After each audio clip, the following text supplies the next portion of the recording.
Feli Santiago, big time! O Dong, pakikuha mo yung mga pinamili natin at bukas mag-shopping ulit tayo, ha?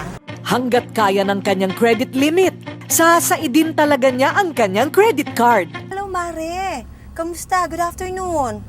Ay talaga, may sale. Kasi maganda yung work ko. Manager ako sa isang malaking company and I earn well, 6-figure income. So, tapos marami akong bonus, mayroon pa akong stock option. So, yun yung mindset ko talaga na hindi ako maubusan ng pera. Pero tulad din ng mga na-addict sa shopping, namroblema si Feli. Lalo na nang mawalan siya ng trabaho. Ang dating big time, baon sa utang.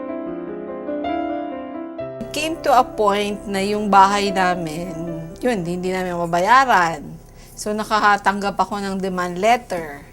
So, yun yung turning point talaga dahil, syempre matakot kami na mawalan kami ng bahay. Tsaka yung kahihiyan, kasi yung dalawa kong anak parang nasa Lasal. So, 500,000 sila every year.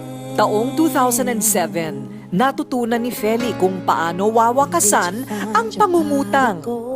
Ang IMG ang naging paraan para muling makabangon at makapagbayad ng mga utang si Feli.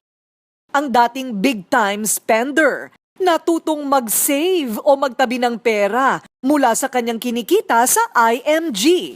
Ever felt like you were dreaming just to find that you're away, and that magic that's around you can lift you up and guide you on your way. I can see it in the stars across the sky. Dreamt 100,000 dreams before, now I finally realize.